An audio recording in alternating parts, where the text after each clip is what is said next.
हैदराबाद की एक कंपनी थी, उसका जो अकाउंटेंट था वो शाम को 6 बजे अपने ऑफिस से निकल रहा था।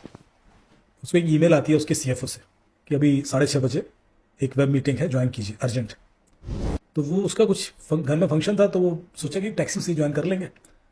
तो उसने अपने मोबाइल से वेब मीटिंग ज्वाइन की।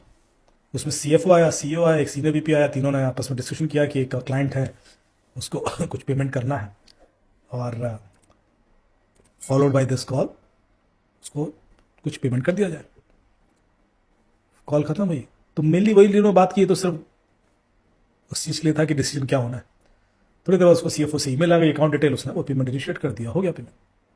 फिर एक बार यही घटना एक बार और हुई उसी हफ्ते में। 10 दिन के बाद सीएफओ ने स्टेटमेंट मांगा। उसने कहा यार ये पेमेंट कहाँ गया? बोले सर आप ही ने बोला था। बोले मैंने बोला था? कब? बोले अरे सर आपने ईमेल की थी और उसके बाद वो कॉल हुई थी, उसके बाद डिसीजन दिया था और हमने कर दिया। बोले ऐसी तो कोई कॉल नहीं हुई।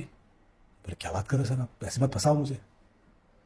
फिर ये केस पुलिस के पास चला गया।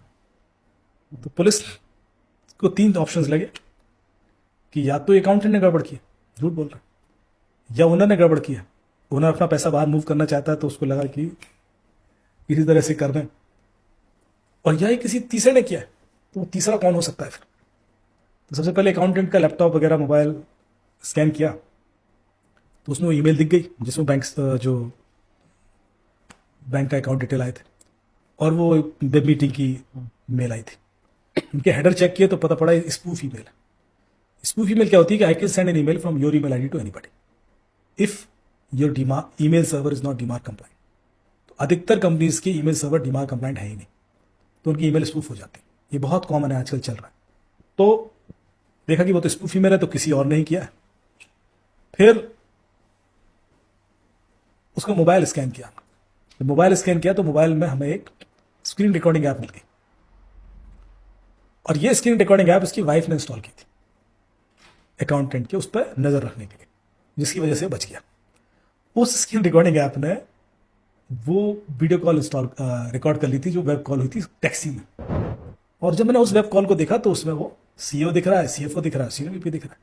मेरे साथ वेब कॉल तो हुई थी, हम बार बार दिख रहे हैं, हाँ वही है। वो कह रहे नहीं साहब, तो ज्वाइन ही नहीं की। तो लगा ये डीप फेक होगा। जब हमने उसका डीप फेक एनालिसिस किया तो पता पड़ा डीप फेक नहीं है, ये तो रियल वीडियोज है। मैंने कहा है तो फिर कि तो झूठ बोल रहे होंगे।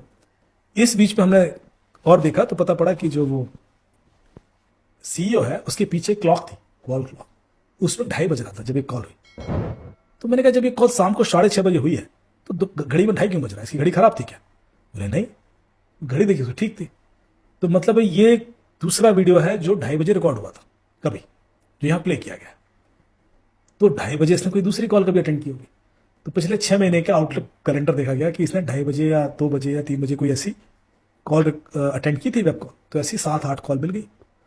उनको किस किस ने ज्वाइन किया था उनके नाम निकाले, उन सबके लैपटॉप उठा लिया। तो उसमें एक बंदा सबकी स्क्रीन रिकॉर्डिंग करता था। तो उसने क्या किया था कि अलग अलग लोगों की अलग अलग वीडियो वेब कॉल के थ्रू स्क्रीन रिकॉर्डिंग की, ऑडियो क्लोन किया, और फिर उसने पूरा प्लान किया। तो ये डीप फेक का एक अलहदा केस था जैसा, जिसमें मतलब हम लोगों के होश उड़ गए कि यार इस हद तक भी टेक्नोलॉजी मिसयूज हो सकती है। और पकड़ा वो इसलिए गया, या इसलिए क्रैक हो गया क्योंकि उसमें स्क्रीन रिकॉर्डिंग ऐप यदि नहीं होती तो शायद हम कभी इसको क्रैक ही ना कर पाते।